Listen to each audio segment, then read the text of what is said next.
High বন্ধুরা, তো time যেহেতু খুব লিমিটেড, 3 মিনিট টাইমের মধ্যে আমাকে বলতে হবে, তাই আমি আর কথা না বাড়িয়ে ডাইরেক্ট তোমাদেরকে বলছি মেচেতা কী করে কমাবে।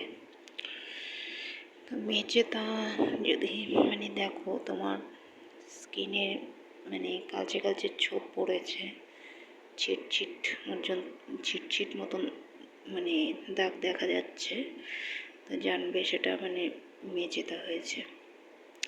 তো সেটাকে কিভাবে ঠিক করবে? প্রথমত তোমাকে পিগমেন্টেশনের সমস্ত প্রোডাক্ট কিনতে হবে। সেটা ক্লিনজিং থেকে শুরু করে টোনিং, ময়শ্চারাইজিং সব কিছু, ইভেন সানস্ক্রিনও, সব কিছু তোমাকে টোটাল রেঞ্জটাই কিনতে হবে। কী বলে ওটাকে, পিগমেন্টেশনের। অন্য কোনোটা ইউজ করা কিন্তু চলবে না। আর ওগুলো কেনার পর তোমাকে প্রথমে পিগমেন্টেশনের যে ফেস ওয়াশটা আছে, যে কোনো ভালো একটা কোম্পানি দেখে কিনে নেবে। তারপর সেটা দিয়ে ফেসটা ওয়াশ করার পর তুমি লাগাবে নেক্সট স্টেপ প্যাকটাই কিন্তু আসল পিগমেন্টেশন তোলার ক্ষেত্রে, এটা মনে রাখবে। তো 20 মিনিট দিয়ে রাখবে প্যাকটা। 20 মিনিটের পর ওটার আর কোনো অ্যাকশান নেই। তোমরা যদি ভাবো 20 মিনিটের বেশি, 1 ঘন্টা 2 ঘন্টা দিয়ে রাখবে, বেশি ফল পাবে, কোনো লাভ হবে না। তাতে আরও উল্টোটাই হবে, ঠান্ডা লেগে যাবে, সর্দি কাশি হবে, কোনো লাভ হবে না।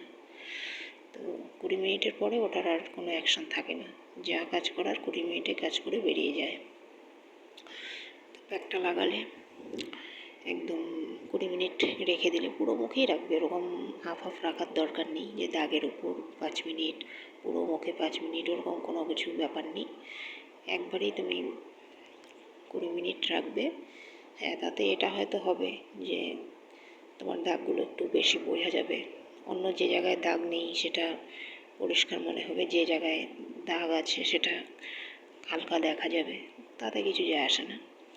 অত ঝামেলা কে করবে?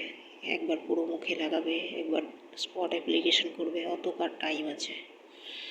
তো যাই হোক, এটা করার পর তারপর এটা সকালবেলার রুটিন বলছি। তারপর একটা ভালো করে সানস্ক্রিন, মেচেদারি সানস্ক্রিন লাগাবে।